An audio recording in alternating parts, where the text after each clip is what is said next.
भोजन से बड़ा परोपकार। शिक्षा।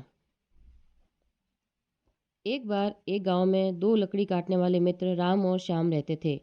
प्रतिदिन सुबह वह दोनों साथ में लकड़ी काटने के लिए जंगल में जाते थे। राम और श्याम जंगल से लकड़ी काटकर पास के बाजार में बेचते थे। वह दोनों जीवित रहने के लिए अच्छी कमाई करते थे। एक दिन जब लकड़ियां काटते काटते वह दोनों थोड़ा आराम करने के लिए और दोपहर का खाना खाने के लिए बैठे तो राम ने एक भिखारी को देखा जो बहुत दुबला पतला और थका हुआ लग रहा था। जैसे ही भिखारी उनके पास आया उसने राम और श्याम को देखकर उनसे कुछ भीख मांगी। मुझे बहुत जोर की भूख लग रही है, क्या आप दोनों में से कोई मुझे खाने के लिए भोजन का कुछ अंश दे सकते हैं? भिखारी ने याचना की। राम को उस भिखारी पर दया आ गई। उसने अपने झोले की तरफ देखा और उनमें से एक खाने का पैकेट निकालकर भिखारी को देने लगा, जो खाना बाद में खाने के लिए रखा गया था। परंतु इससे पहले कि राम भिखारी को खाना दे पाता, श्याम ने राम को हाथ पकड़कर रोक लिया। फिर श्याम ने भिखारी को कहा, हमारे पास तुम्हें देने के लिए कुछ नहीं है। हम दिन भर कड़ी मेहनत करते हैं और हमें सारा दिन काम करने के लिए पर्याप्त भोजन चाहिए, इसीलिए हम आपको यह खाना नहीं दे सकते।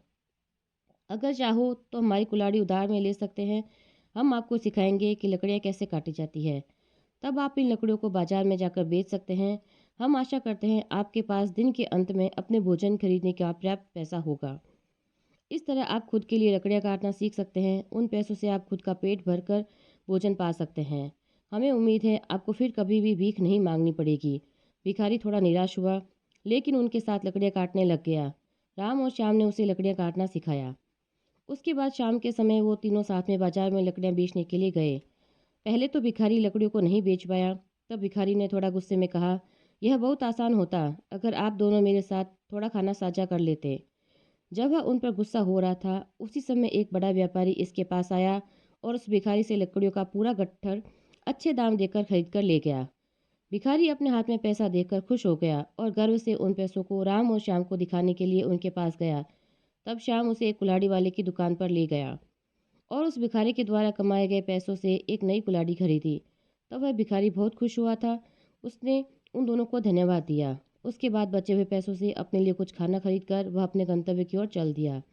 भिखारी के वहां से जाने के बाद श्याम ने राम से कहा, अगर तुमने उस वक्त भिखारी को कुछ खाना दिया होता तो उस समय तो वह खाना खा लेता और रात को फिर से भूखा हो जाता। परंतु हमने उसे सिखाया कि लकड़ियों का व्यापार कैसे शुरू किया जाए।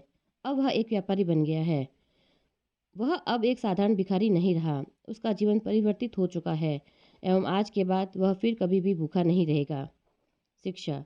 दोस्तों, किसी भूखे को पेट भरने के लिए भोजन देना धर्म हो सकता है, परंतु उसको कमाकर खिलाना सिखाना उससे भी बड़ा धर्म और परोपकार का कार्य होता है। जय श्री कृष्णा।